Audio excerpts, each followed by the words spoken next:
I'm getting a lot of calls about Late Night Comic. I don't know why, but it's just suddenly happening since David. It's like he started a fire. I don't understand what's going on, but I think we should have a big hand for his work on this show.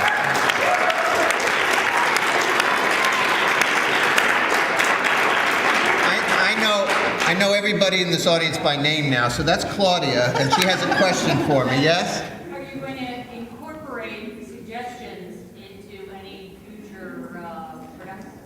Oh, you mean the way it was done here? Well, you know, unless that is written down somehow, nobody's going to know how it was done here, other than if they saw a video or something like that. But the production that we're doing, it's literally the script that I got from Samuel French. The only thing I added at the very end of the show, when he says, "Hello, my name is David. Hello, my name is Janet," that was not in the original. But for me, I felt it was important that the show come back full circle, that she's learned and she's grown and she's healed. And that was the only thing that I really added. Other than that, it's what is written in the script right now. Well, there was one chunk. There was a whole page about Jose Barcelona, this man that she'd gone off with, that happened for no reason, then it went away, so I just cut that. But this. I thought I had read in the paper that your progression of him getting bigger. The one song that I did change around, and it was with his blessing, the Vegas number. In the original version on Broadway, the number started and he was a big star in Vegas, and so it was 6 minutes of just him in Vegas. And I hated it. I didn't know how to stage it, because it was just, he's suddenly there, and it didn't make sense to me that he was suddenly there. And he has a first CD of the show out that he had sung most of the songs on, and he wrote liner notes, and he explained that in the original version, that he was not staged the way that he wrote it intending it to be him in a series of clubs. And as soon as I read that, I said, now I know what to do with the song. And so I kind of moved chunks of it around, but other than that, it's literally what we were handed from Samuel French. Which was a libretto that Alan Nee, the book writer, had put together after Late Night Comic closed on Broadway, because it had been rewritten so many times from its original idea and concept that it was a mess when we closed. It was just all over the place. So when Samuel French asked for a libretto, Alan Nee kind of pieced together what he felt was the real dialogue of the show. And I think it works a lot better. I was very proud to watch this production of Late Night Comic. What was the development process like, and how difficult was it to get a play to Broadway? Well, I could answer that, but it would take a long time. That's why these people bought my book, We Bombed in New London. If you see on the back of your programs, there is information about how you can get the book. I did a complete, it's not a tell-all really, but it is in a way. I didn't treat people poorly, I believe, in this book. I tried to tell the story of how it started off very innocently as a story of my relationship with a ballet dancer. I was not a piano bar, later on I was a piano bar player, which is how Alan Nee developed that concept of, my story was just a songwriter and a ballet dancer and their relationship. It wasn't, as wacky as some of this was. She didn't come in and out of my life constantly, but there was that basis for the show.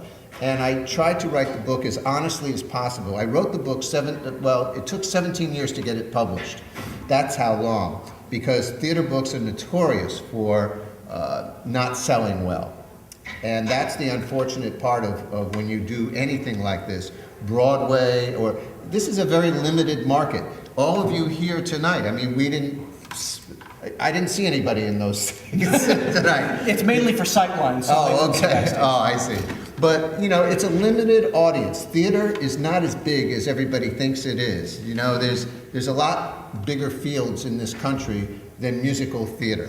So consequently, when you write a book or you write a musical, you have a fairly limited audience.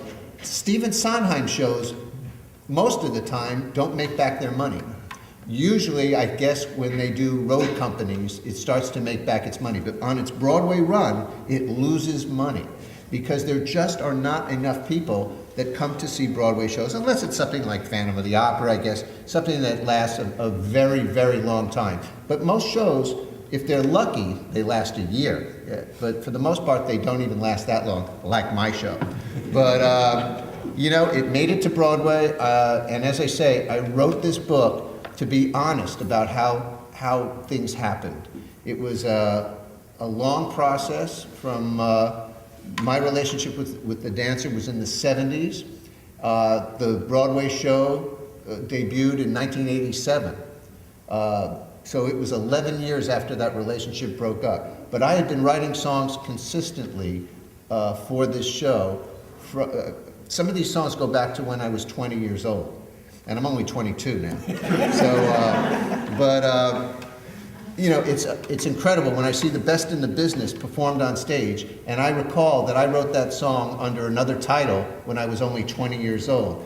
The song Dance, which was actually a huge ballet. If you get the CD, cheap plug, but you know, if you get the CD, it's a massive ballet instrumental where she gets to the Metropolitan Opera and she actually performs this giant ballet. I was very proud of that. I wrote the ballet really as just an expansion of the song Dance. I didn't actually write the orchestration. That was wonderfully orchestrated by Larry Hochman, who just won a Tony this year for Book of Mormon. So he told me I gave him his first job on Broadway. So Late Night Comic, the actual CD, features the original orchestrations by Larry Hochman. So I think the saddest part about any of this is that the girl that inspired this musical never heard any of these songs, never. Not even the song Dance, which I wrote right before we broke up. And it's just such a weird feeling to write this piece called Dance. You started off when you had half a chance. And it's a real, you know, dedication to her giving up ballet. And she never heard the song. We broke up like that month. So to know that it's been on a Broadway stage, to know that it's here and it's still being performed, it's a really wonderful feeling, and especially to see this production with such a talented cast. That's an incredible thing to see people, you know, this young, performing this show, memorizing this dialogue, memorizing these songs, these melodies. Some of them are not the easiest to memorize. I hope they're memorable, but...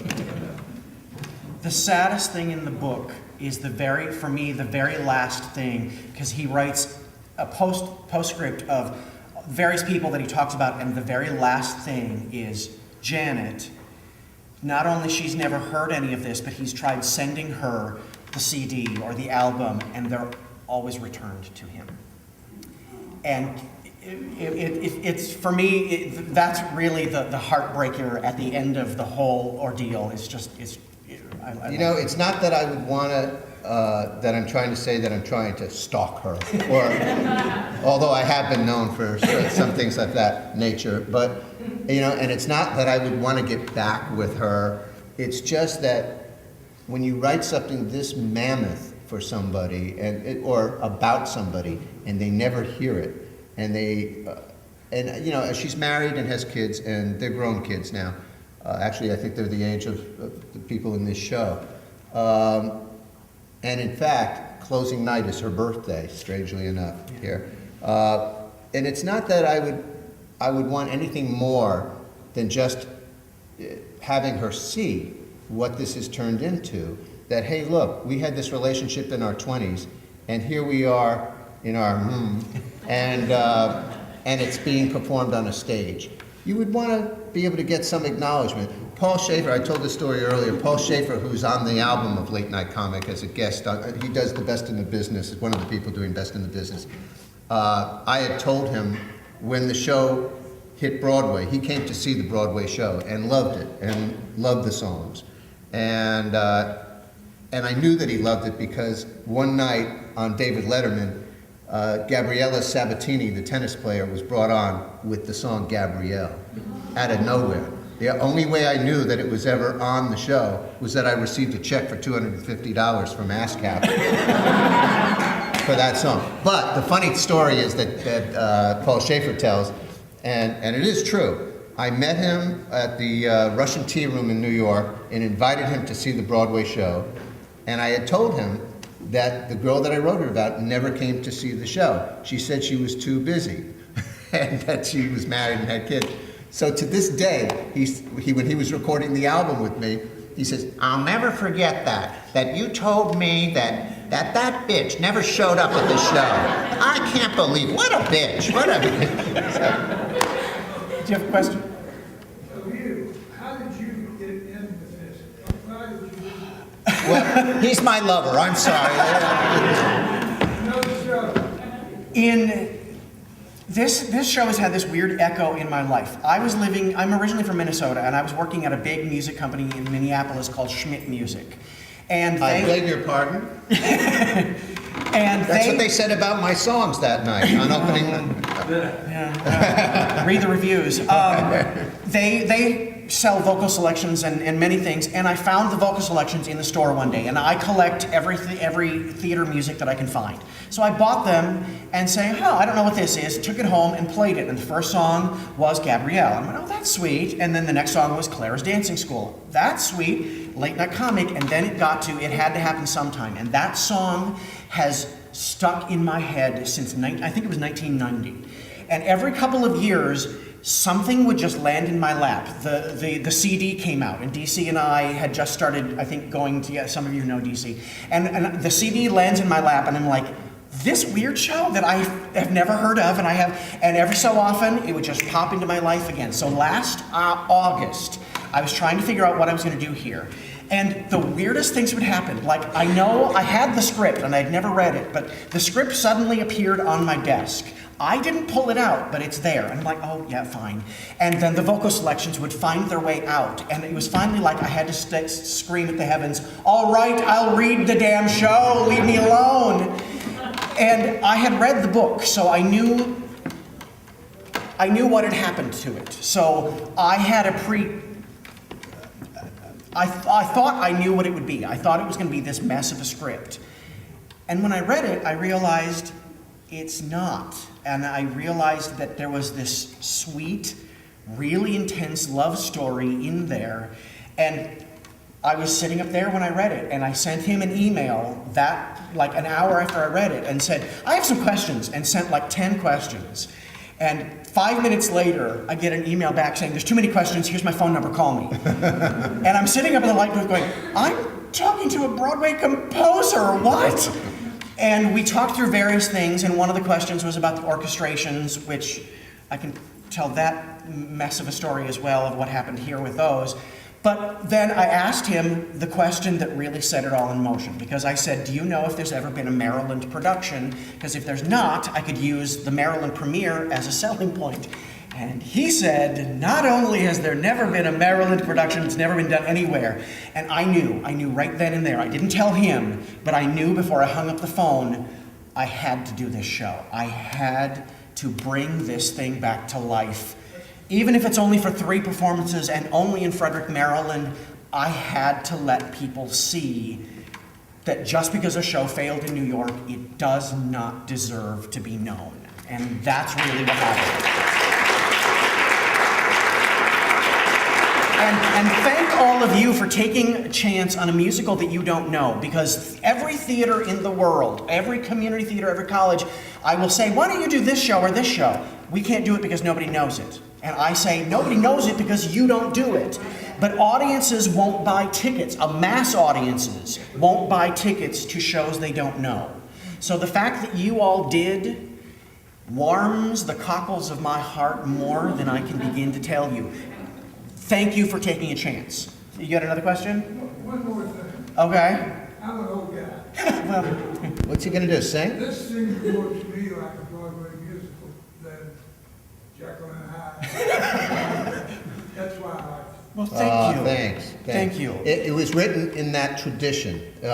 I wrote this show based a lot on one of my favorite composer probably is Jimmy Webb, who wrote MacArthur Park and Up, Up and Away. And he had written a show that never got on, that had a song in it. I'll show you. Does this work? No. But from the from the second act of his show, the 11 o'clock number of a show that never got produced. Went like this. This time we almost made the pieces fit, didn't we? And when I heard that, and I realized what it was like to hear a song that was written for a musical about a real-life relationship, I thought, well, maybe I could do something like that. And that's how Late Night Comic evolved. Late Night Comic was originally called Song and Dance. Unfortunately, there was another musical that happened one day called Song and Dance, and I had to, throw out my title. But song for songwriter, and dance for the dancer, and the concept of being it's a song and dance, that sort of a thing. So there was a lot of reasons for titling the show of that, and it was just a lark that I just said, maybe I could do something, maybe I could write this. And it did happen, and here we are, all these years later. I mean, my concept for the show started in the 70s. Here we are in 2012, and it's on a stage, and it's done great. I think it's a great version of the show. The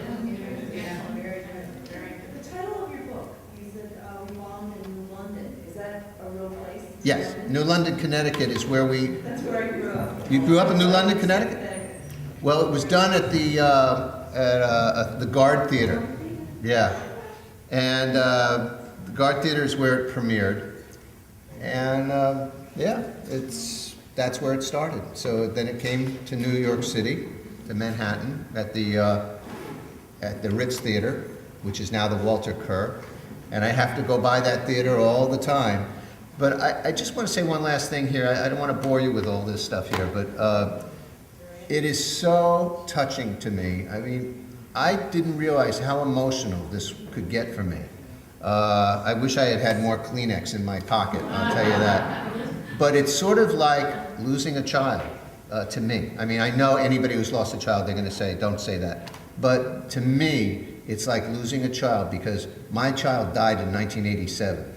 My child suddenly came to life in April of 2012. And it's just such a powerful feeling, 25 years later to watch this happen.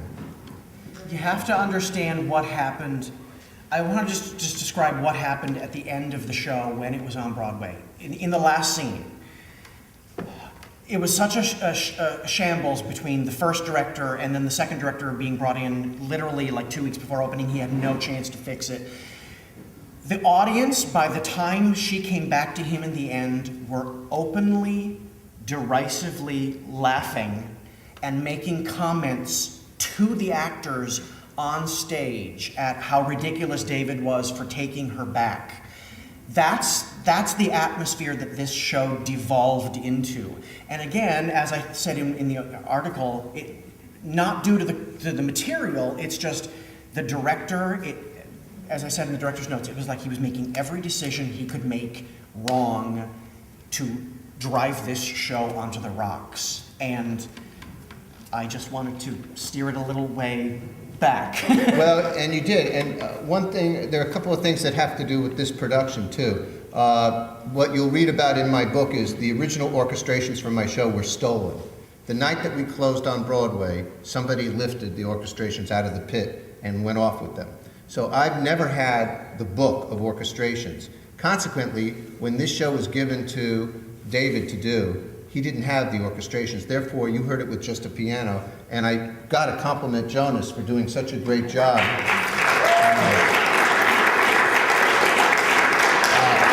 But we were kind of at a loss, and that may change. The original pencil orchestrations exist, but the printed out orchestrations for theaters to do, they don't have them. And that's a rough part of it. But there was something else I was going to say about this production. Also, of course, there's this ballet in the middle of the show.